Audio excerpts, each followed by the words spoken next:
campground last summer, I believe in something far worse. Something that watches, something that remembers, something that's been waiting for us to come back. My name is Jake, and I'm telling you this because I need someone else to know. Because if something happens to me, if I disappear like the others, at least there'll be a record. At least someone will understand what really happened out there in those woods. It started as the perfect family camping trip. Me, my wife Sarah, our 2 kids, Emma, 12, and Tyler, 8. We'd been planning this for months. Pine Ridge Campground in northern Michigan. Supposed to be this amazing place with pristine lakes and hiking trails. The kind of place where you disconnect from technology and reconnect with nature. The drive up was perfect. Kids singing in the back seat. Sarah reading off funny reviews on her phone. "Listen to this one," she said, laughing. "Great camping spot, but don't forget to pack extra batteries for your flashlight. The nights get darker than you'd expect." We all laughed. City folk, right? We had no idea how dark things really get. We arrived at Pine Ridge around 4 in the afternoon. Golden hour. The kind of light that makes everything look like a movie scene. Our campsite was number 47, tucked back in the trees with a perfect view of the lake. The camp host, this older guy named Frank, helped us get situated. "You folks picked a good spot," Frank said, his voice carrying this weird edge I couldn't place. Real quiet, real private. While Sarah and I set up the tent, the kids went exploring. That's when Emma found it. "Dad, look what I found." She came running back, holding something in her hands. It was an old disposable camera, the kind they used to sell at gas stations. Bright yellow plastic, scratched up like it had been buried for a while. "Where'd you find that?" I asked. "By the fire pit. It was like half buried under some leaves." Sarah looked at it. "Think it still works?" I shook it, heard the film roll inside. "Feels like there's still some pictures left on it." Tyler bounced, on his toes. "Can we use it, please?" "I don't know, buddy, it's not ours. But it was just sitting there," Emma said. "Whoever left it probably forgot about it." Sarah shrugged. "What's the harm? If there are pictures on it, maybe we can figure out who it belongs to." So we kept it, used it to take a few pictures of our setup. The kids posing by the lake, Sarah, and me roasting marshmallows. Normal family stuff. We finished the roll that night and I tucked it away in our cooler, planning to get it developed when we got home. The first night was perfect. We made s'mores, told ghost stories, watched the stars. The kids fell asleep in the tent around 10. Sarah and I stayed up by the fire, talking about everything and nothing. City noise is constant. You don't realize how constant until it's gone. Out there, the silence was so complete, it felt like the whole world was holding its breath. "This is nice," Sarah said, leaning against me. "We should do this more often." "Yeah," I agreed. "Maybe make it an annual thing." That's when we heard it. A sound like a camera shutter. Click. Mechanical and sharp in the quiet night. We both froze. Looked around. Nothing. Just trees and shadows and the dying campfire. "Did you hear that?" Sarah whispered. "Probably just the fire settling," I said, but my voice sounded wrong even to me. We heard it again. Click. Closer this time. "That's not the fire," Sarah said, her grip tightening on my arm. I grabbed the flashlight and swept it across the campsite. Nothing. Just our tent, our car, the dark line of trees beyond our little circle of light. "Hello?" I called out. "Is someone there?" Silence. Then from somewhere in the darkness, a voice, barely a whisper. Smile. Sarah's fingernails dug into my arm. "Jake, we need to go. Now." But I was already moving, flashlight beam cutting through the darkness as I searched for whoever was out there. The beam caught something, a flash of white. Gone so fast I almost missed it. "Who's there?" I shouted. "This is private property." Nothing, just the sound of wind through the trees and my own heart hammering in my chest. We didn't sleep much that night. Every sound made us jump. Every shadow seemed to move. But morning came, bright and normal, and in the daylight our midnight visitor seemed like a bad dream. "Probably just another camper," Sarah said over coffee. "Someone playing a prank." "Yeah," I agreed, but I didn't believe it. Something about that whispered smile had felt wrong, personal, like whoever said it knew us. The second day was better. We went hiking, swam in the lake, had a picnic lunch. The kids found a rope swing and spent hours taking turns launching into the water. Normal vacation stuff. I almost forgot about the night before. Almost that afternoon, while the kids were napping and Sarah was reading, I drove into town to get supplies. There was a little photo shop on Main Street, one of those old-fashioned places that still develops film. I figured it was time to see what was on that camera. The woman behind the counter was maybe 60, with silver hair and kind eyes. "Film developing?" she asked. "Don't see much of that anymore. Found this old camera at our campsite," I explained. "Thought maybe we could figure out who it belongs to." She took the camera and popped it open. "Looks like a full roll. Give me about an hour." I killed time at the local diner, had a burger and tried to shake the weird feeling that had been following me around since we got to Pine Ridge. Small-town diners are supposed to be friendly, right? Full of locals who want to chat with tourists, but everyone in there kept glancing at me, whispering, like they knew something I didn't. When I got back to the photo shop, the woman's kind expression was gone. She looked scared. "These your pictures?" she asked, holding up the envelope. "I don't know. That's what I'm trying to figure out." She slid the envelope across the counter. "You might want to look at these somewhere private." My hands were shaking as I opened the envelope. The first few photos were normal camping shots. Different family, different season. The trees were bare, so probably winter or early spring.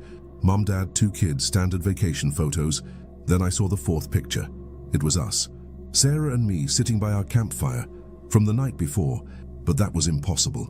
We'd found the camera that afternoon, taken our own pictures, finished the roll. These photos were developed from film that was already in the camera. I flipped to the next picture. Us again, setting up our tent. Sarah laughing at something I'd said. The timestamp in the corner said it was taken an hour before we'd even arrived at the campground. The next photo made my blood turn to ice water. It was Emma and Tyler, asleep in our tent, taken from outside, through the mesh window, peaceful in the glow of their flashlight. The angle was wrong, though. Too high, like whoever took it was standing on something, or floating. I ran to my car, drove back to the campground faster than I should have. My hands were shaking so bad, I could barely hold the steering wheel. Those pictures, they were impossible. We'd found the camera buried by our fire pit. Someone would have had to dig it up, take pictures of us, then bury it again for Emma to find. But who? And why?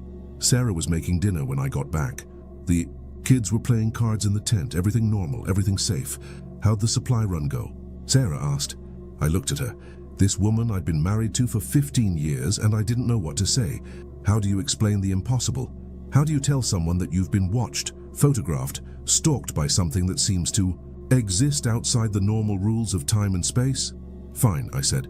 Just fine. But I showed her the pictures that night, after the kids were asleep. Watched her face go white as she flipped through them. This is us, she whispered. But we just got here yesterday. I know, and this one, she held up the photo of the kids sleeping. When was this taken? According to the timestamp, about an hour ago. She looked at our tent, then back at the photo. Jake, this is impossible.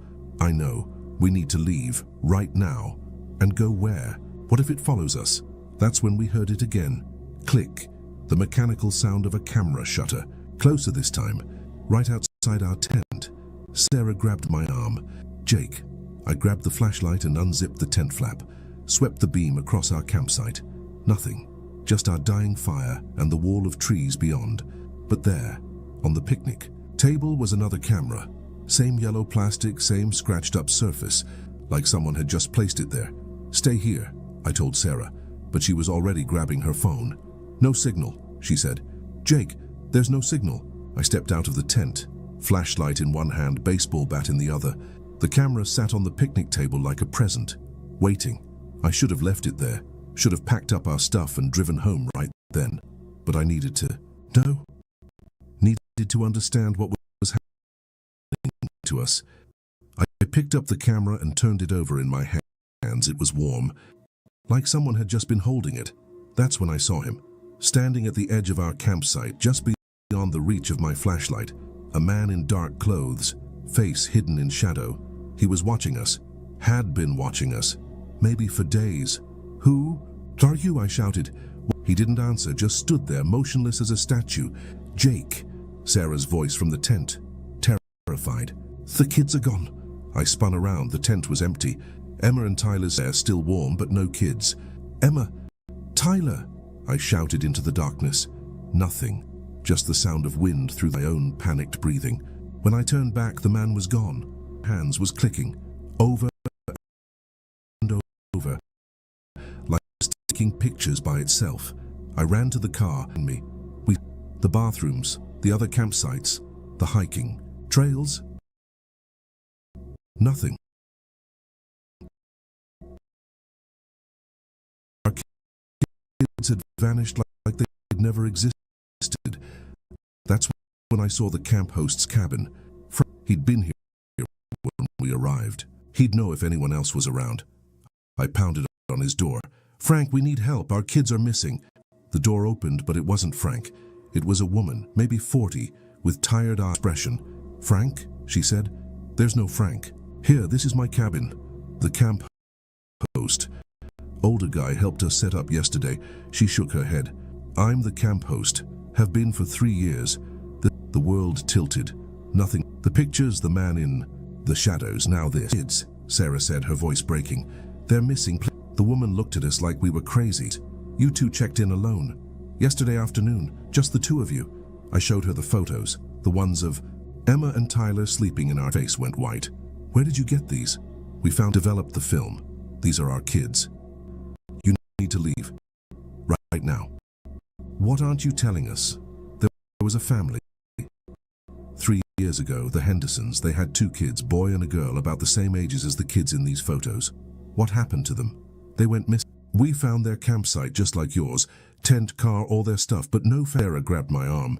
"Jake," but I had to know. "The pictures. What about the pictures?"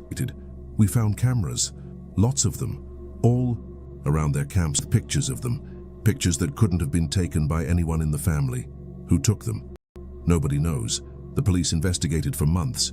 Never found any." She paused. "Sometimes on quiet nights you can hear the camera darkness." We ran back to our campsite, started throwing everything into the car. We had to get out of there, had to find our kids. That's when I saw him again. The man in dark clothes, standing by our tent. And he wasn't alone, there were others, dozens of them, all standing at the edge of our campsite, all watching us. And in their hands, they held cameras. Old disposable cameras, just like the ones we'd found. "Sarah," I whispered, "don't look back, just get in the car." But she was already looking, already seeing them. Her scream cut through the night like a knife. The figures started moving. Not walking, but gliding. Floating through the trees toward us. And as they moved, their cameras clicked over and over, the sound echoing through the forest like mechanical applause. We jumped in the car. I turned the key. Nothing. Tried again. Nothing. The figures were getting closer. I could see their faces now, pale, hollow, like people who'd been underwater long. "Jake!" Sarah pointed to the bus. Emma and Tudding with the figures, but them big, and in their cameras too. Had Emma call. Voice sounded like far away. "Come take pictures with us," Tyler added. "It's fun." Finally turned over. I floored it, tires as we tore out of the campsite. In the rearview mirror, I saw the figures standing in a tent, still taking pictures. Still clicking away. We drove on stop until we reached the highway, didn't speak until we saw it. Sarah whispered, "I don't know." "Jake, those weren't our kids." "I know, Emma and Tyler." I didn't have an answer. We called the police of a missing persons report, but with Pine Ridge Campground they found nothing. No trace of our campsite, no in there. According to the camp records, we'd never checked in. According to the camp host, the real camp host, not Frank, she'd never seen us before, but I still have the photos. The impossible photos of us before we arrived. Our kids sleeping existed. Late at night I have a camera, usually when I shower, alone, Pine Ridge.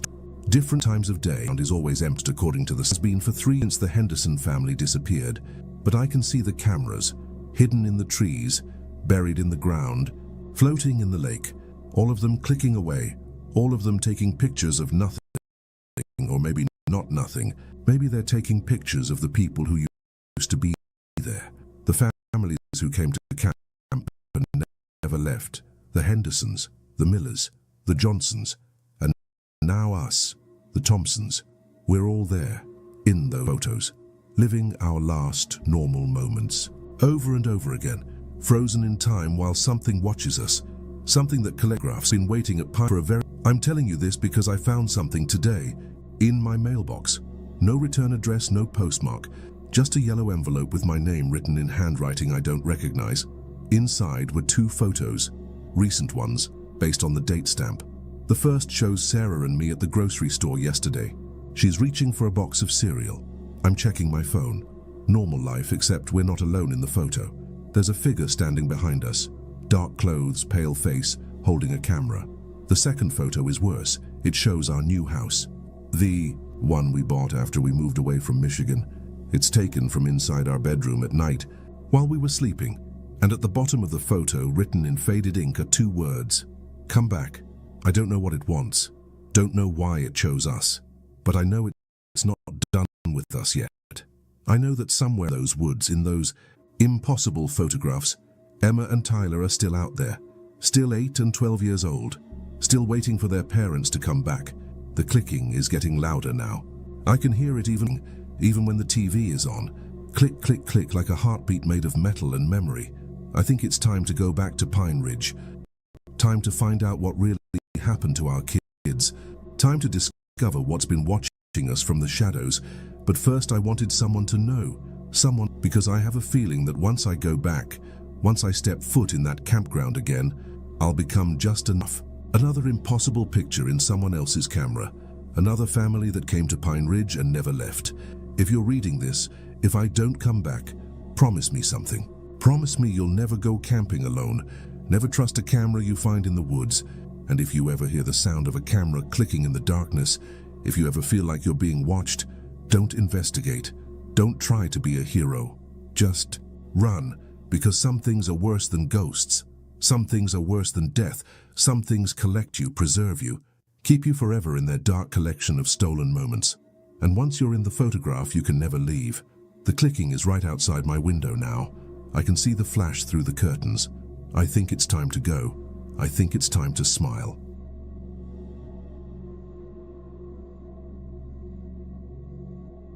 Technology doesn't lie.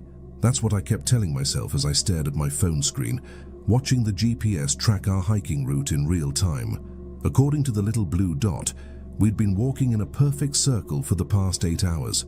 The same exact path over and over again, but that was impossible. We'd been hiking straight, following the trail markers, moving in one direction the entire time. My name is Marcus, and I need to tell you about the worst day of my life. The day I learned that some prisons don't have walls. Some cages are made of trees and sky and technology that turns against you when you need it most. It started as a simple day hike. Me, my girlfriend Lisa, and our friend Derek. We'd planned it for weeks. Cascade Falls Trail in Oregon. Supposed to be a moderate 6-mile round trip to one of the most beautiful waterfalls in the Pacific Northwest. Perfect for a Saturday adventure. GPS says we should hit the falls in about 2 hours, I told them, as we started up the trail that morning. The weather was perfect. Sunny, cool, with that crisp October air that makes you feel like you could hike forever. Lisa adjusted her backpack straps. I love how peaceful it is out here. No cell towers, no Wi-Fi, just us and nature. Derek laughed. Speak for yourself. I'm already getting withdrawal symptoms from Instagram. We were all in good spirits, good shape. We hiked regularly, knew our limits. This was supposed to be easy, fun, the kind of hike you do to clear your head and remember why you love the outdoors. The trail started out exactly like the guidebook described. Well-maintained path, clear markers every quarter mile, gradual incline through dense forest. We passed a few other hikers heading back down, all of them smiling and giving us the friendly nod you exchange on trails. Beautiful day for it, one older woman said as she passed us. You picked the perfect time. How much farther to the falls? Lisa asked. Oh, you're about halfway. Maybe an hour and a half. It's worth it, trust me. We thanked her and kept walking. The trail wound through, towering Douglas firs and cedar trees. Shafts of sunlight filtered through the canopy, creating that magical forest lighting that makes everything look like a fairy tale. About an hour in, Derek stopped to check his phone. Weird. My GPS is acting up. What do you mean? I asked. Look, At this, he showed us his screen. The blue dot that represented our location was flickering, jumping around. It can't figure out where we are. Lisa looked at her phone. Mine's doing the same thing, must be the tree cover. I checked mine, same issue. The GPS was confused, showing us in 3 different locations at once. That's odd. Usually works fine in the mountains. Whatever, Derek said, pocketing his phone. We don't need GPS anyway, trails clearly marked. So we kept hiking, following the path, watching for the markers, enjoying the scenery. Everything normal, everything perfect, until we saw the parking lot. That's weird, Lisa said, stopping dead in her tracks. Isn't that where we started? I looked down the hill through the trees. There was our car, Derek's blue Honda Civic, parked in the same spot we'd left it 3 hours ago. That's impossible, Derek said. We've been hiking uphill the whole time. I pulled out my phone and checked the GPS. It was working now, showing our location clearly. According to the map, we were right back where we started, but the elevation tracker showed we'd climbed over 200 feet. This doesn't make sense, I said. The trail doesn't loop back to the parking lot. Lisa was already pulling out her phone, taking screenshots of the GPS data. Look at this. It says we've hiked 4.2 miles, but we're back at the beginning. Must be a glitch, Derek said, but his voice sounded uncertain. GPS gets confused sometimes. I opened the trail map on my phone. Cascade Falls Trail was a simple out-and-back route. No loops. No way to accidentally circle back to the start. Guys, I said slowly, I think we took a wrong turn somewhere. Where? Lisa asked. We've been on the main trail the whole time, following the markers. She was right. We'd been careful. We'd seen the trail markers every quarter mile. White blazes on trees, small wooden signs with arrows. We hadn't deviated from the path. Maybe we should head back, Derek suggested. Try again. But I was already checking the time. 2:30 p.m. We'd been hiking for 3.5 hours. We'd planned to be at the falls by now, starting our descent. Let's give it one more try, I said. But this time let's pay extra attention to the markers. So we started over. Same trailhead, same path, same markers. But this time I was watching everything. Every tree, every rock, every turn in the trail.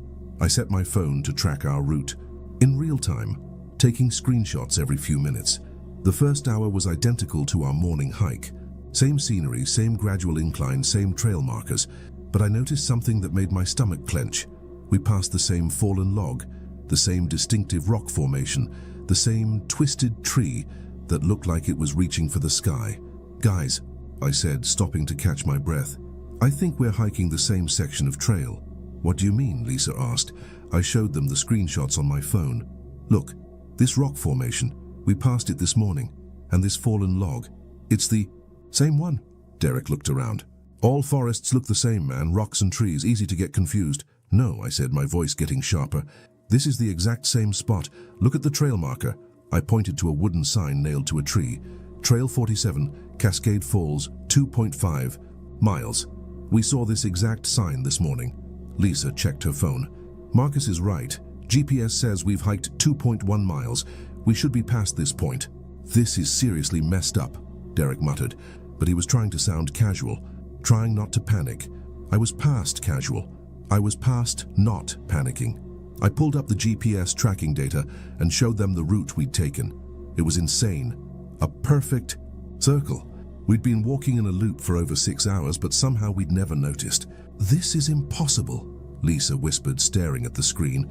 We've been walking straight uphill, following the trail. Maybe the trail is actually a loop, Derek suggested. Maybe the map is wrong. But I'd done my research. I'd read the trail descriptions, looked at the elevation profiles, checked the reviews.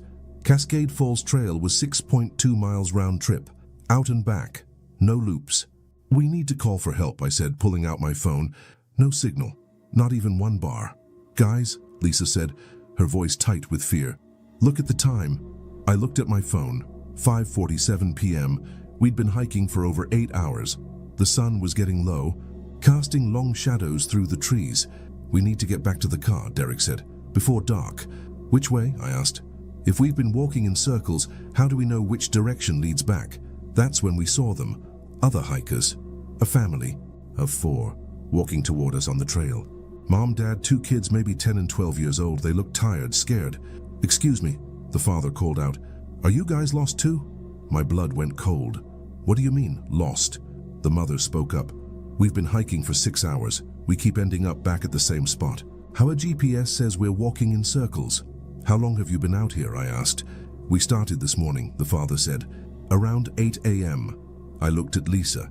We'd started at 10 a.m. This family had been hiking for almost 10 hours.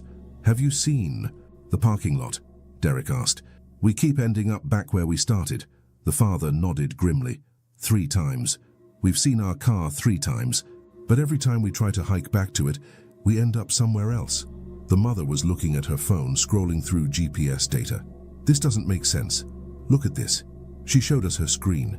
We've walked 12.3 miles, but we're in the exact same spot we started. That's impossible, Derek said, but his voice was shaking now. Tell that to my feet, the father replied. My kids are exhausted. We're running out of water. I looked at the kids. They were sitting on a fallen log, sharing a granola bar.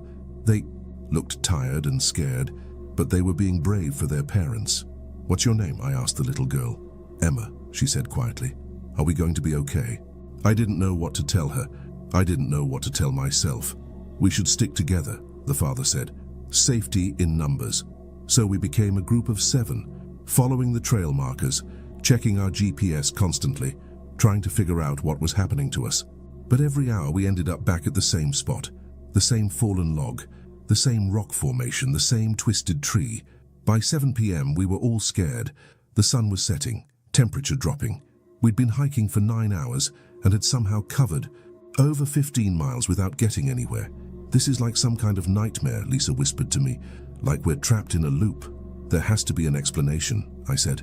GPS glitches, trail markers that got moved, something, but I didn't believe it. Technology doesn't lie. Our phones all showed the same impossible data. We'd been walking in perfect circles for hours, but our experience was of walking straight. That's when Derek noticed something that made everything worse. Guys, he said, pointing to a tree, look at this. There was a trail marker nailed to the trunk, but it wasn't like the others. This one was handmade, carved into a piece of wood with what looked like a knife. And instead of Cascade Falls Trail, it said something else. Welcome to the circuit. What the hell is the circuit? Lisa asked. The father was examining the marker. This wasn't here before. I've been looking at every marker. This is new. Someone's messing with us, Derek said. Moving the markers, confusing the GPS somehow. How? I asked. How do you confuse 7 different GPS devices? How do you make us walk in circles when we're clearly walking straight? That's when we heard it. The sound of machinery, distant but getting closer, like construction equipment or heavy trucks. Finally, the mother said, other people, maybe they can help us. We followed the sound, leaving the trail for the first time all day, pushing through dense forest toward whatever was making that noise. It was getting dark fast, but we could see lights through the trees. What we found changed everything. It was a construction site. Heavy machinery, floodlights, men in hard hats. But they weren't building anything. They were tearing something down, dismantling what looked like cell phone towers. Lots of them. Hey! The father shouted. We need help. We're lost. One of the workers looked up, walked over to us. He was older, maybe 50, with tired eyes and a grim expression. You folks need to get out of here, he said. This is a restricted area. We're lost, I said. We've been hiking in circles for hours. Our GPS isn't working right. The worker glanced at his colleagues. GPS, huh? Yeah, that's not gonna work. Out here, not anymore. What do you mean? Lisa asked. See those towers? He pointed to the equipment they were dismantling. Those weren't cell towers, they were GPS jammers, military grade. Been running for about 3 years. My stomach dropped. GPS jammers? Yeah, someone set up a whole network of them out here. Scrambles satellite signals, makes navigation equipment go haywire. We're finally getting the order to tear them down. But why? The mother asked. Why would someone do that? The worker's expression got darker. You don't want to know. Just get back to your car and get out of here, fast. We can't find our car, Derek said. We keep walking in circles. That's because you are walking in circles. The jammers don't just scramble GPS. They mess with your inner ear, your sense of direction, make you think you're going straight when you're actually turning. The pieces clicked into place. The perfect circles on our GPS. The feeling of walking straight while somehow ending up back where we started.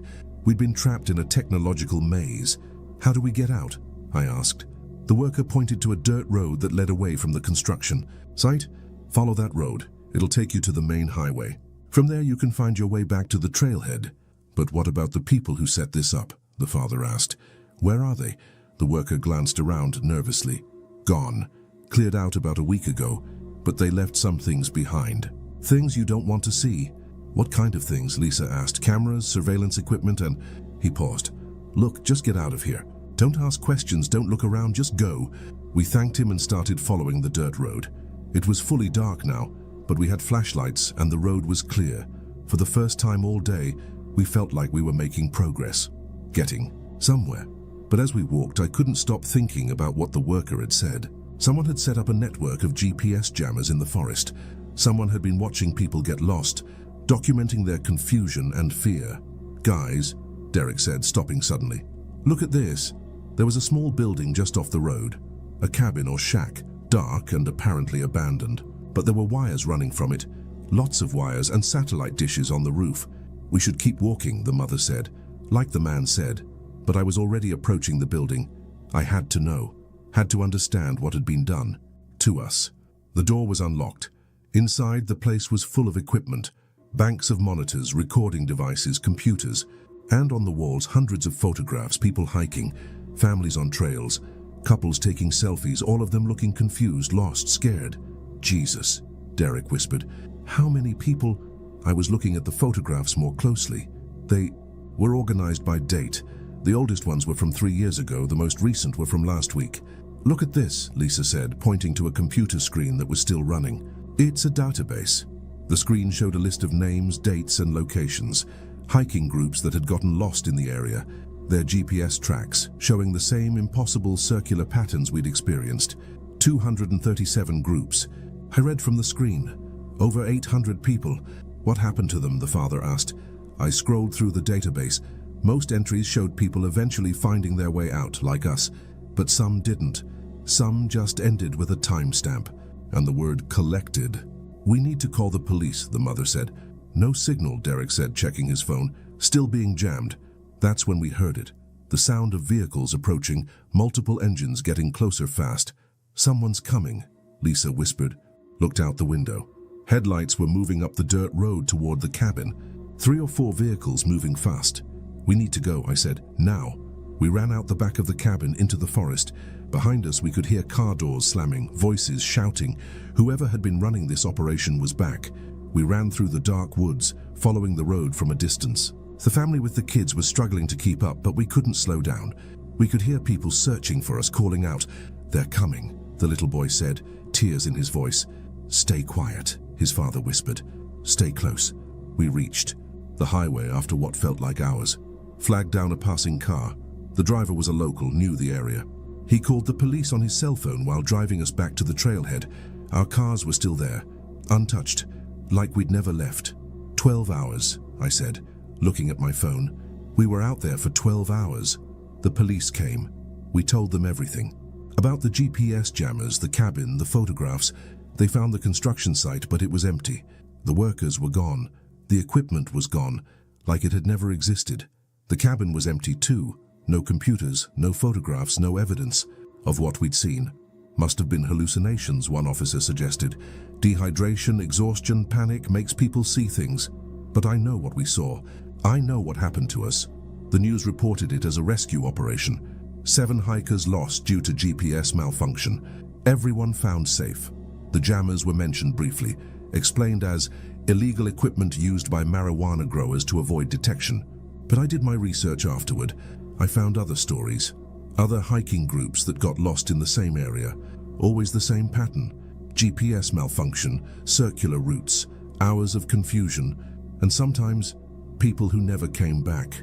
The database I saw had over 200 entries, but only about half of those groups were ever officially reported as rescued. I think about Emma, the little girl who asked if she was going to be okay. I think about all the families in those photographs. All the people who got lost in the circuit and never found their way out. I think about the word collected in that database. I don't hike anymore. Can't bring myself to trust GPS, to go anywhere without cell service. But sometimes, late at night, I wonder what would have happened if we hadn't found that construction site. If we'd kept walking in circles until we collapsed from exhaustion. Would we have been collected too? Lisa and I broke up 6 months later. She said she couldn't handle the paranoia, the way I checked my phone constantly, the way I flinched whenever. GPS gave us unexpected directions. Derek moved to the city. Says he's done with nature forever, but I keep thinking about those photographs on the wall, all those lost, scared faces, all those families who just wanted to see a waterfall, have a nice day in the forest. I keep thinking about the people who set up the circuit, who they were, what they wanted, where they went, and I keep wondering if they're still out there, in some other forest, some other trail, setting up their equipment, waiting for the next group of hikers to get lost. Technology doesn't lie. That's what I used to believe. Now I know better. Now I know that sometimes the most dangerous predators are the ones who use our trust in technology against us, who turn our phones into prison cells and our hiking trails into hunting grounds. So, if you're planning a hike, if you're heading into the wilderness, remember this. Always tell someone where you're going. Always carry a compass. And if your GPS starts acting strange, if you find yourself walking in circles, don't trust the technology. Trust your instincts and run. It started simple enough. Me and 3 friends, Dave, Lisa, and Tony, decided to do a weekend camping trip. We'd been planning it for weeks. Devil's Canyon in Arizona. Remote, beautiful. The kind of place where you can see every star in the sky. We packed all our gear, loaded up Dave's truck, and headed out on Friday afternoon. The drive was perfect. Music playing, windows down, everyone excited. Lisa was reading trail maps, Tony was cracking jokes. Dave was talking about the fish he was going to catch. Normal friend stuff. The kind of memories that feel solid, you know? Real. We reached the campground around sunset. Prime time for setting up camp. The ranger station was closed, but there was a self-pay station where you drop your money in an envelope. Site number 23. I remember writing our names on that envelope. Marcus, Dave, Lisa, Tony. 4 friends on a weekend adventure. Our campsite was perfect. Tucked into a grove of pine trees with a clear view of the canyon. We set up our tents, built a fire, cooked dinner over the flames. Lisa brought her guitar and played while we roasted marshmallows. Tony told ghost stories that made us all laugh. Dave showed off his new camping gear. It felt like the beginning of an amazing weekend. The first night was incredible. Clear skies, million stars. That perfect silence you only get in the wilderness. We stayed up late talking about everything and nothing. College memories, future plans, relationship drama. The kind of deep conversations that happen around campfires. I remember falling asleep in my tent around midnight. The sound of wind through the pines. The distant hoot of an owl. Perfect camping night. That's when everything went wrong. I woke up to voices, lots of them, and flashlight beams cutting through the darkness. My watch said 3:17 a.m. Hello? I called out, unzipping my tent. Is everything okay? That's when I saw them. A dozen people in hiking gear, carrying flashlights, radios, first aid kits. They looked official, professional, like a search and rescue team. The leader, a woman in her 40s with short gray hair, approached our campsite. Are you Marcus Thompson? Yeah, that's me. What's going on? She looked at me with this weird expression, relief mixed with confusion. Sir, we've been looking for you. You and your friends have been reported missing. I laughed, actually laughed. Missing? We just got here yesterday. But the woman wasn't smiling. She pulled out a folder and showed me a piece of paper. A missing person flyer with my photo on it, my exact photo, the one from my driver's license. Marcus Thompson, age 28, missing since August 15th, she read. Last seen camping at Devil's Canyon with 3 companions. The world tilted. Nothing made sense. That's impossible. Today is August 16th. We just got here yesterday. Sir, the woman said gently, today is September 3rd. You've been missing for 3 weeks. Dave, Lisa, and Tony had crawled out of their tents by now. They looked as confused as I felt. 3 weeks? Lisa said. That's crazy. We just drove up yesterday. The search team leader showed her another flyer. Lisa's photo, her name, same missing date. You're Lisa Chen, correct? Also reported missing on August 15th? Lisa's face went white. Yes, but we haven't been missing. We've been right here. Dave grabbed one of the flyers. His photo stared back at him. This is insane. Who reported us missing? Your families, the woman said. Your employers. When you didn't return from your camping trip, they contacted authorities. We've been searching for you for 3 weeks. Tony was shaking his head. No, no, no, this is wrong. We packed yesterday. We drove up yesterday. I remember everything. The search team leader, her name tag said Captain Rodriguez, studied us carefully. What's the last thing you remember before coming here? Driving up, I said, Friday afternoon. We stopped for gas in Flagstaff, got here around sunset. Friday, August 15th? Friday, August 15th. She exchanged glances with her team. Sir, that was 3 weeks ago.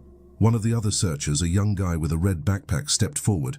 Captain, there's something else. He was holding more papers, photos, newspaper clippings. What is it, Jenkins? We found these at the ranger station. Local newspaper ran a story about the missing campers. He showed us the newspaper. Front page. Headline, 4 friends vanish at Devil's Canyon. The photos in the article were recent. Not driver's license photos, but pictures of us at the campsite, setting up our tents, cooking dinner, sitting around the fire. Pictures that had been taken yesterday, except yesterday was supposedly 3 weeks ago. I don't understand, Lisa whispered. How is this possible? Captain Rodriguez was talking into her radio. Base, this is Rodriguez. We found them. All 4, they appear to be confused about the timeline. A voice crackled back. Confused how? They think they just arrived yesterday. No memory of the past 3 weeks. Copy that. Medical team en route. Wait, Dave said. Medical team, we're fine. We don't need medical attention. Sir, you've been missing for 3 weeks. You're dehydrated, malnourished, and clearly suffering from some kind of memory loss. I looked down at myself. At my clothes, they look normal, clean. The same outfit I'd put on yesterday morning. But yesterday was 3 weeks ago. How do we look malnourished? Tony asked. We look the same as always. Captain Rodriguez shined. Her flashlight on us. Really looked at us. Her expression changed.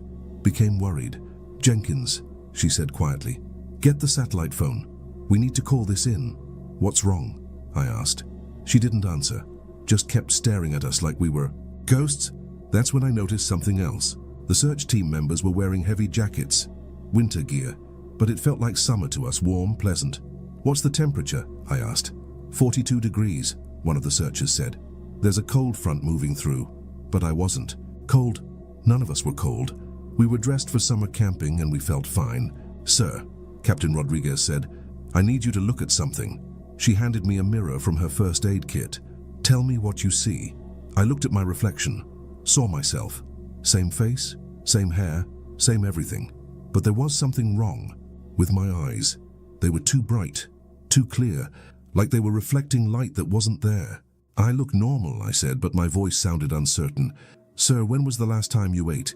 Yesterday we had hamburgers for dinner. And before that? I tried to remember, tried to think back to the day before our camping trip, but it was fuzzy, like trying to remember a dream. I see we packed, got ready for the trip. What did you do for work that week? The question hit me like a punch. I couldn't remember. Couldn't remember going to work, talking to co-workers, any of the normal stuff that fills up a week. I started, then stopped. Where did I work? I knew I had a job. I could picture an office, a desk, but the details were gone. Lisa was having the same problem. I can't remember last week or the week before. It's like everything before the camping trip is gone. Tony was staring at his hands. Guys, look at your hands. We all looked. Our hands were clean, too clean, like we'd never done a day's work. In our lives. No dirt under the fingernails, no calluses, no scratches, perfect hands. This is impossible, Dave whispered. Captain Rodriguez was back on her radio. Base, we have a situation. The missing persons, there's something wrong with them. Define wrong. They show no signs of having been in the wilderness for 3 weeks. No weight loss, no exposure damage, no memory of the missing time. And, she paused, they don't seem to be aging normally. Come again. The photos from 3 weeks ago show them looking exactly the same as they do now. Same clothes, same appearance, like no time has passed.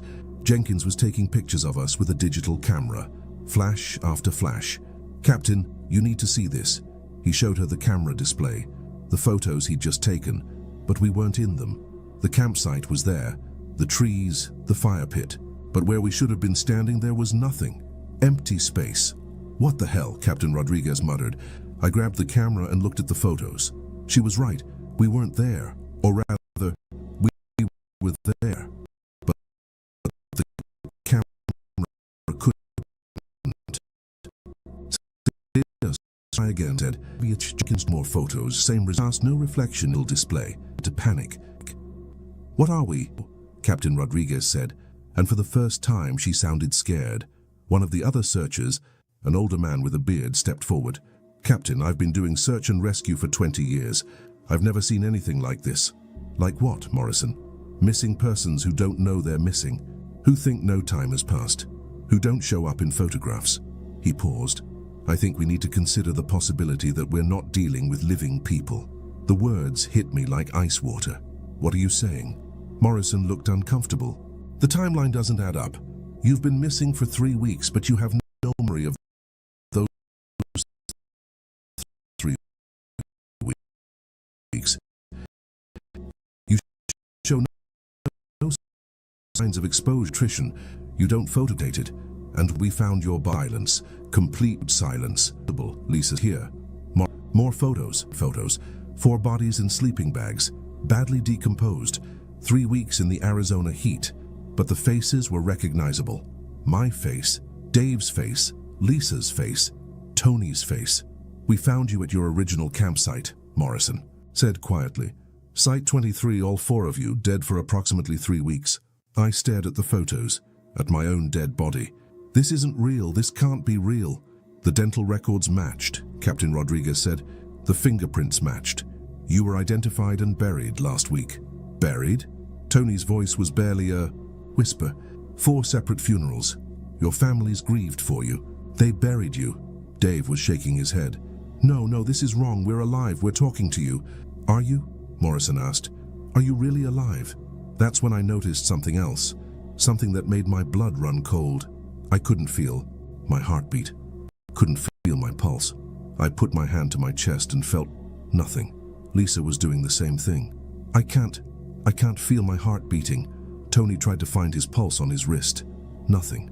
Dave was breathing hard. Or trying to breathe hard. But no air was moving in or out of his lungs. What are we? I whispered. Captain Rodriguez was backing away from us. So was her team.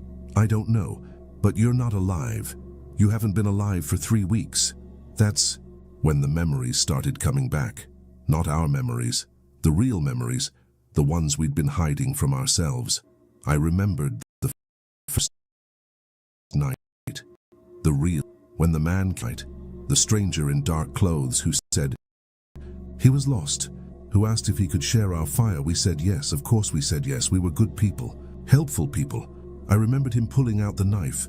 The way it caught the firelight, the way Lisa screamed, the way Dave tried to run. I remembered dying, the pain, the fear, the darkness closing in. I remembered the stranger dragging our bodies into our sleeping bags, making it look like we died in our sleep.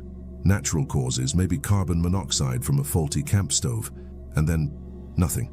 3 weeks of nothing. Until tonight. Until the search party came and woke us up. We're dead, I said, and the words felt like truth. Heavy, terrible truth. The search team was retreating now. Walking backward, radios crackling with urgent chatter. Base, this is Rodriguez. We need immediate backup and maybe a priest. Copy that. What's your status? We found the missing persons, but they're not missing anymore. They're something else. I looked at my friends, really looked at them. They were fading, becoming translucent, like morning fog when the sun hits it. Guys, Lisa said, and her voice sounded distant. I think we need to go back. Back where? To our bodies. To where we really died. Dave nodded. I can feel it pulling me, like a magnet. Tony was already walking, not toward the search team, but deeper into the woods, toward our real campsite, the one where we'd been murdered. I followed. We all followed because we didn't have a choice, because the dead don't get to choose where they go. Behind us, I could hear Captain Rodriguez talking into her radio. They're walking away, just walking into the woods. Should we follow them? No. God, no. Let them go. As we walked deeper into the darkness, I felt myself becoming lighter, less solid. The memories of our real deaths were getting stronger, while the fake memories of our fake camping trip were fading away. We weren't friends on a weekend adventure. We were victims. 4 people who'd trusted the wrong stranger and paid for it. With our lives, the man who killed us was still out there, still preying on campers, still making people disappear. But sometimes, when search parties come looking, the dead wake up. The dead remember being alive. The dead play out their last normal. moments over and over again, trying to make sense of what happened to them. We reached our real campsite. Site 23, there was police tape around it, crime scene markers, and 4 body-shaped depressions in the dirt where we'd been found. "This is where we belong," Lisa said. Her voice was barely a whisper now.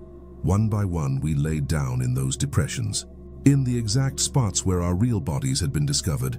As soon as I touched the ground, I felt the earth pulling me down, welcoming me back. The last thing I saw was the search team in the distance, still watching, still trying to make sense of what they'd witnessed. The last thing I heard was Captain Rodriguez on her radio.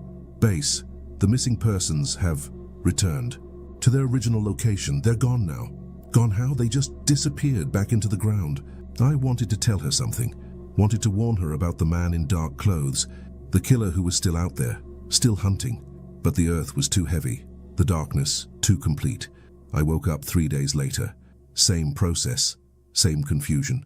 Same search team finding us at our fake campsite, showing us missing person flyers, trying to explain that we'd been dead for weeks. And I realized the horrible truth. We're stuck in a loop, doomed to repeat our last living weekend over and over again.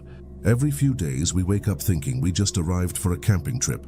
Every few days we have to learn that we're dead. Every few days we return to the ground.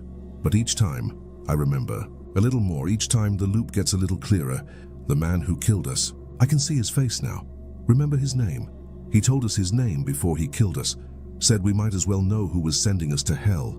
Robert Kane, mid-40s, brown hair, scar on his left cheek.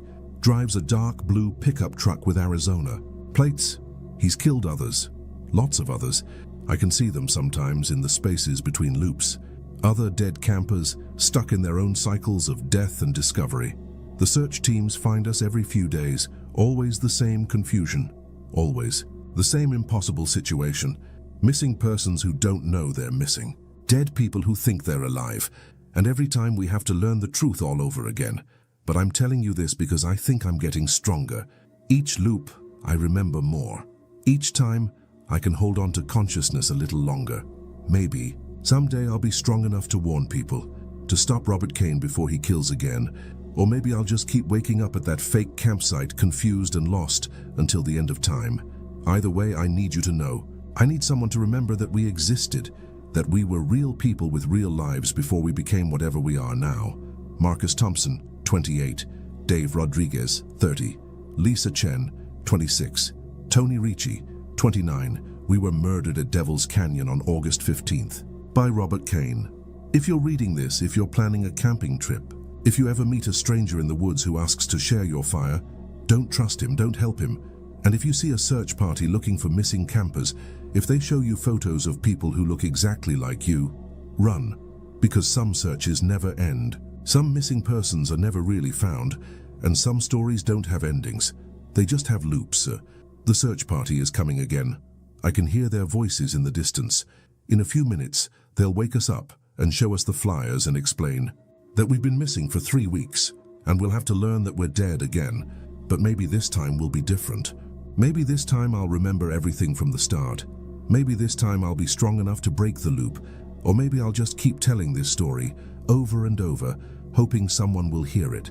Someone will believe it. Someone will stop. Robert Kane, before he creates more loops, more dead campers who think they're alive, more search parties looking for people who can't be found, more stories that never end. The voices are getting closer now. Time to wake up. Time to learn that we're dead again. It was summer, and me and my friend Derek decided to take this epic road trip across Montana. Just 2 college kids with a beat-up Honda and 3 weeks of freedom before senior year started. We'd been planning it for months, camping under the stars, hiking mountain trails, living off gas station snacks and cheap beer. The plan was simple. Drive until we found somewhere that looked cool, set up camp, explore for a few days, then move on. No reservations, no schedules, just pure adventure. Derek called it our last hurrah before real life kicks in. I called it the best idea we'd ever had. We'd been driving for about 6 hours when we saw the sign, Whitefish Lake Camping Area, 5 miles down a dirt road that looked like it hadn't been maintained in years. Perfect. Exactly the kind of off-the-beaten path spot we were looking for.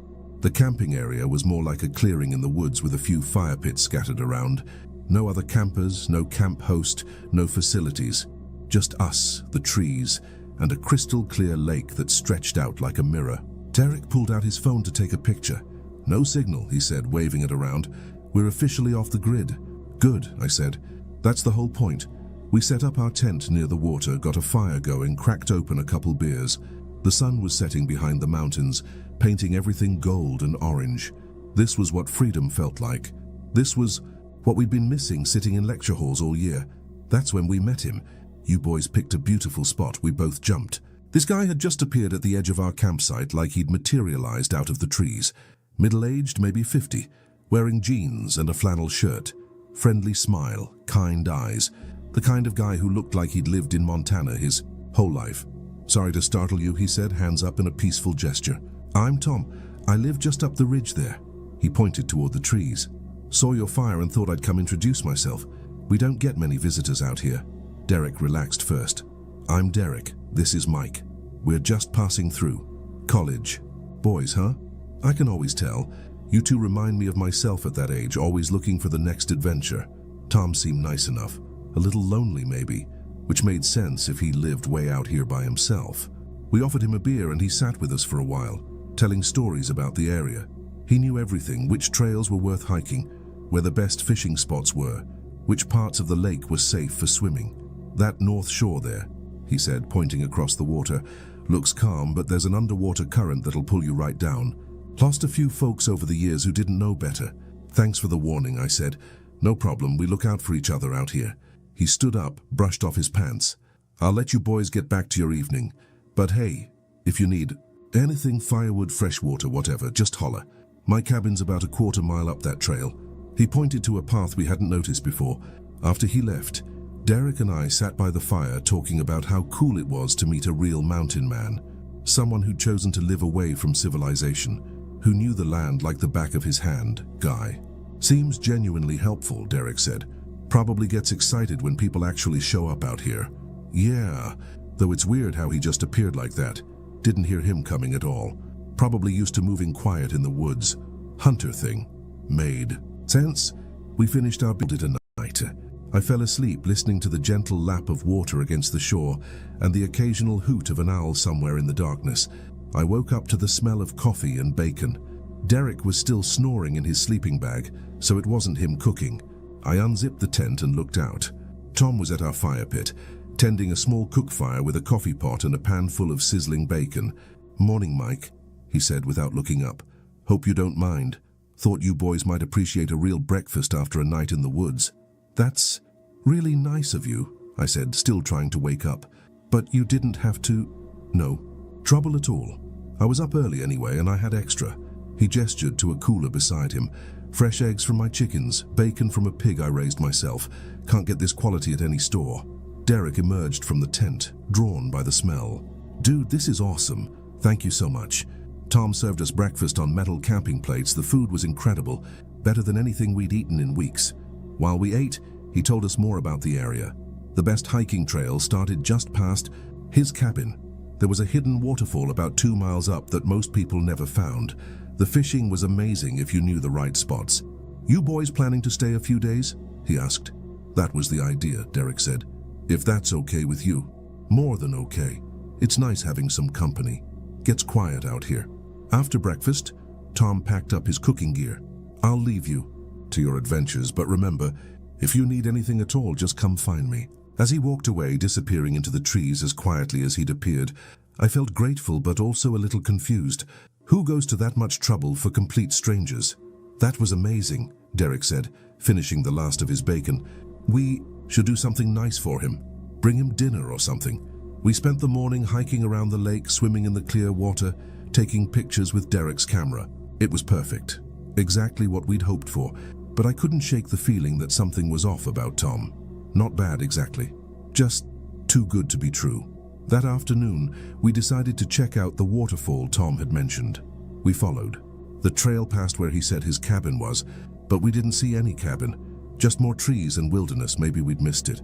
The waterfall was incredible, hidden in a rocky canyon, cascading down maybe 50 feet into a crystal pool. We spent hours there jumping off rocks, exploring the caves behind the falls. It was like our own private paradise. When we got back to camp that evening, there was a cooler sitting by our fire pit. Inside were steaks, potatoes, corn on the cob, and a bottle of wine. A note tucked under the wine bottle read, "Thought you might enjoy a real meal after all that hiking." "Enjoy, Tom?"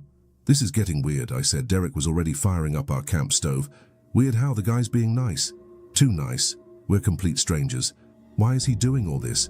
Maybe he's just lonely. Maybe he likes having people around. But where's his cabin?" We hiked right past where he said it was. "Didn't see anything." Derek shrugged. "We probably just missed it. It's easy to get turned around in the woods."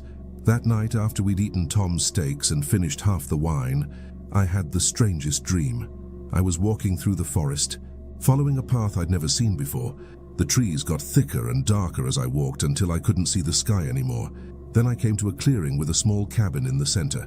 Tom was sitting on the porch, but he looked different, older, sadder, and afraid. "I shouldn't have come here," he said in the dream. "You need to leave tonight." "Why?" I asked. "What's wrong?" "He makes me do it," Tom said.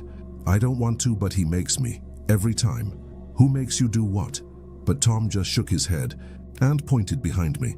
I turned around and saw a figure standing at the edge of the clearing, tall, thin, dressed in dark clothes. I couldn't see his face, but I could feel him watching me, studying me. "Run," Tom whispered, "before it's too late." I woke up gasping, covered in sweat. Derek was still asleep beside me, snoring peacefully. Outside the tent, I could hear something moving around our campsite. Footsteps. Quiet, but definitely there. I grabbed my flashlight and slowly unzipped the tent flap, swept the beam across our camp. Nothing, just our dying fire and the dark line of trees beyond. But there on the picnic table was another cooler and a note. I should have woken Derek up, should have grabbed our stuff and left right then. But curiosity got the better of me. I walked over to the table and read the note. "Having car trouble, need your help. Come to the cabin at first light. Follow the red markers on the trees." Tom, red markers? I looked around with my flashlight and saw them. Small pieces of red cloth tied to tree branches, leading away from our campsite into the woods. They definitely hadn't been there before. In the cooler was breakfast for two and another bottle of wine. But this time, there was something else. A photograph. It showed me and Derek setting up our tent when we first arrived, but the angle was wrong, too high. Like someone had been watching us from up in the trees. My hands started shaking. I looked at the photo again, studying it carefully. In the background, barely visible in the shadows, was a figure, tall and thin, just like in my dream.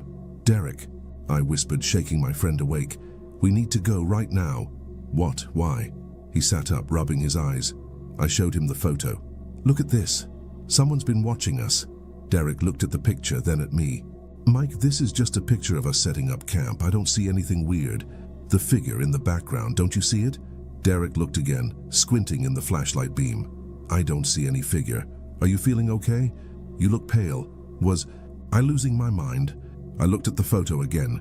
The shadowy figure was still there, clear as day, but Derek couldn't see it. "We need to find Tom," I said. "Something's wrong." "Wrong how?" "I had this dream. He was trying to warn us about something. And now this photo." Derek stood up, put his hand on my shoulder. "Dude, you're freaking out over nothing. Tom's been nothing but nice to us.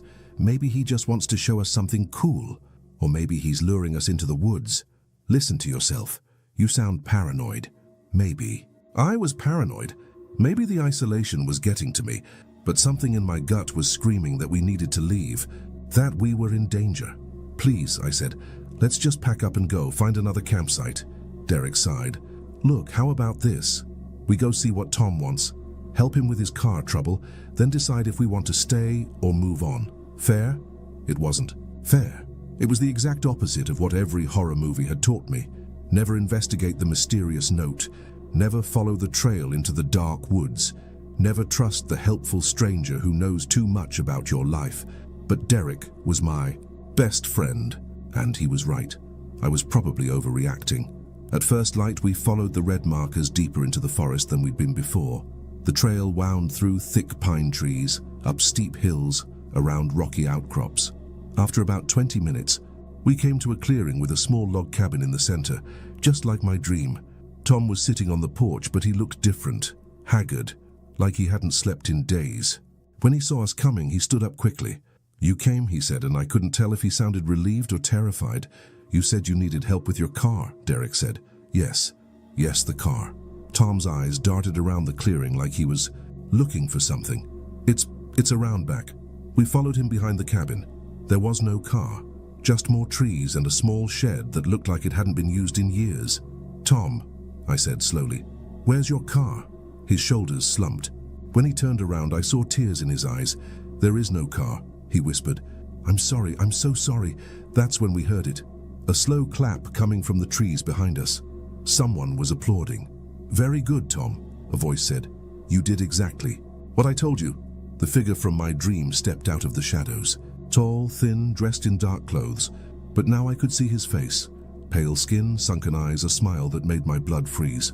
"Who are you?" Derek demanded, but his voice was shaking. "I'm someone who appreciates hospitality," the man said. "And Tom here has been so very hospitable, haven't you, Tom?" Tom was crying now. "I didn't want to. Please, you have to believe me. He made me do it." "Made you do what?" I asked, though part of me already knew. He collects people," Tom said. "Young people who come camping alone.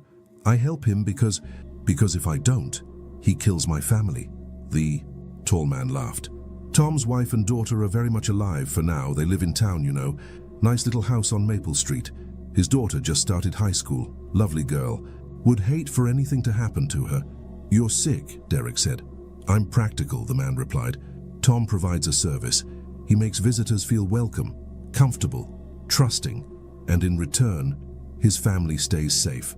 I looked at Tom, understanding, flooding through me. "The food, the wine, the helpful advice, you were fattening us up, making you comfortable," Tom said. "Making you want to stay, making you—" He couldn't finish. "Making you easy to catch," the tall man finished. "Two young men, alone in the wilderness. No one knows where they are. Perfect." Derek and I exchanged a look. We were both thinking the same thing. "Run." We bolted in opposite directions. I heard Derek crashing through the trees to my left, the tall man shouting something behind us. I ran harder than I'd ever run in my life, branches whipping at my face, roots trying to trip me up. I could hear footsteps behind me, getting closer. That's when Tom appeared in front of me, blocking my path. "I'm sorry," he said, grabbing my arms. "I'm so sorry, but I can't let you leave. Tom, please, we won't tell anyone. We'll just disappear. He'll know if I let you go. He always knows." Tom's grip tightened. "My little girl, she's only 14. I can't—" I heard Derek scream somewhere in the distance. Then silence, sir. The tall man appeared through the trees, dragging Derek behind him. My friend was unconscious, blood trickling from a cut on his forehead. "Well done, Tom," the man said. As always, Tom let go of my arms but stayed close, blocking any escape route. "What happens now?" Now we go back to the cabin, have a nice chat, get to know each other better." The tall man smiled at me, and I saw that his teeth were too sharp. Too many. I do so enjoy making new friends. They tied us up in the cabin basement. Derek was still unconscious, slumped against the wall. I tested the ropes around my wrists, but Tom knew how to tie knots. "Tom," I whispered when the tall man went upstairs. "You don't have to do this." Tom sat in the corner, head in his hands. "Yes, I do. You don't understand. He's not human. He's something else. Something that feeds on fear and pain," and he shuddered. "I've seen what he does to people who cross him. Then help us escape. We can go to the police. The police can't stop him. Nothing can stop him. He's been doing this for decades, maybe longer." "How long have you been helping him?" 3 years. Ever since my wife and I moved here. Ever since he found us." Upstairs, I could hear the tall man moving around, preparing something. The smell of cooking meat drifted down through the floorboards. "He makes me watch sometimes," Tom said, his voice barely audible. "Makes me participate. Says it's part of our deal." Derek started to wake up, groaning and trying to sit up straighter. "Mike, where are we?" "Tom's cabin." "We're in trouble, Derek. Serious trouble." The tall man's footsteps on the stairs. He was coming back down. "Boys," he called out in a sing-song voice, "dinner's ready."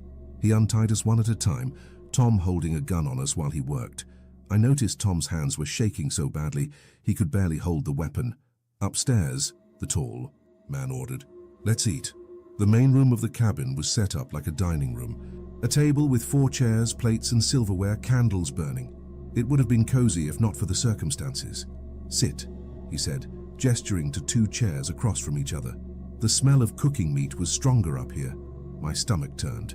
When I realized what was on the plates, "I'm not eating that," Derek said. "Oh, but you are," the tall man replied. "We all are. It's only polite." Tom sat down heavily in his chair. I could see tears streaming down his face. "Tom doesn't enjoy our dinner parties," the tall man explained. "But he participates anyway. Don't you, Tom?" Tom nodded miserably and picked up his fork. That's when I understood. The meat on our plates. The other campers Tom had helped lure here. The tall man wasn't just killing people. He was making Tom eat them. 3 years, the tall man continued conversationally. 37 visitors. Tom has quite the appetite now, don't you, Tom? Tom made a choking sound and ran for the bathroom. We could hear him throwing up. "He'll be back," the tall man said calmly. "He always comes back. His family, you understand." Powerful motivation. I looked at Derek, saw my own terror reflected in his eyes. We had to get out of here, had to find a way. "You're wondering how?" the tall man said, as if reading my thoughts. "How to escape, how to overpower me." He smiled. "Many have tried, all have failed." "What are you?" Derek asked. "I'm hungry," the man replied. "Always hungry. And this remote location provides such wonderful privacy for my meals." Tom came back from the bathroom, wiping his mouth with a towel. His face was grey. "Feeling better?" the tall man asked. "Good. Now, where were we?" That's when the lights went out. In the darkness, I heard chairs scraping, footsteps, Derek shouting my name, a gunshot, then silence. When my eyes adjusted, I could see moonlight streaming through the windows. The tall man was gone. Tom was on the floor, the gun beside him. And Derek was untying the ropes from his ankles. "How?" I whispered. "Tom," Derek said. "He cut the power, shot the lock off the door, told me to run." Tom was conscious, but barely. When he saw us looking at him, he grabbed my shirt. "He's not gone," Tom whispered. "Never gone. Just hunting. You have minutes, maybe less." "Come with us," I said. Tom shook his head. "Can't. My family. He'll kill them if I leave. We'll get help. Call the police." "Police can't help. He owns them too. Or kills them. Same difference." Derek was pulling me toward the door. "We have to go now." Tom pressed something into my hand, a key. "My truck. Behind the shed, get to town, tell my wife and tell her I'm sorry." We ran. Through the forest, following the red markers back toward our campsite. Behind us, I could hear something crashing through the trees. Something big. Something that definitely wasn't human. Tom's truck was exactly where he'd said it would be. An old Ford, rusted and dented, but it started on the first try. We tore down the dirt road, headlights cutting through the darkness, gravel spraying behind us. In the rearview mirror, I saw the tall man standing in the road behind us. He didn't try to chase us, just watched us go with that terrible smile. We drove straight to the police station in the nearest town, told them everything. They listened politely, took notes, promised to investigate. 2 days later, they told us they'd found Tom's cabin, empty. No sign of violence, no evidence of any crimes. Tom's wife and daughter had vanished from their house on Maple Street. No signs of struggle, no forwarding address like they'd never existed. The official report said we'd had some kind of shared hallucination, altitude sickness combined with stress and isolation. It happens to campers sometimes, but I know what we saw, I know what happened. And I know that somewhere in those Montana woods, there's a tall, thin man who's still hungry, still hunting, still finding helpful neighbors to do his bidding. Tom's gone now, probably dead, probably worse than dead, but there will be others. Lonely. People in remote places who have families to protect. People who can be convinced to help lure travelers off the beaten path. People who will offer you food and shelter and kindness. People who will apologize as they lead you into the darkness. I never camp anymore, never travel alone, and I never, ever trust helpful strangers who know too much about my life, because sometimes the person trying to help you is the most dangerous person of all. Sometimes they don't want to hurt you. Sometimes they have to. I never believed in ghosts. Still don't, actually, but after what happened at Pine Ridge Campground last summer, I believe in something far worse. Something that watches, something that remembers, something that's been waiting for us to come back. My name is Jake, and I'm telling you this because I need someone else to know. Because if something happens to me, if I disappear like the others, at least there'll be a record. At least someone will understand what really happened out there in those woods. It started as the perfect family camping trip. Me, my wife Sarah, our 2 kids, Emma, 12, and Tyler, 8. We'd been planning this for months. Pine Ridge Campground in northern Michigan. Supposed to be this amazing place with pristine lakes and hiking trails, the kind of place where you disconnect from technology and reconnect with nature. The drive up was perfect. Kids singing in the back seat, Sarah reading off funny reviews on her phone. "Listen to this one," she said, laughing. "Great camping spot, but don't forget to pack extra batteries for your flashlight."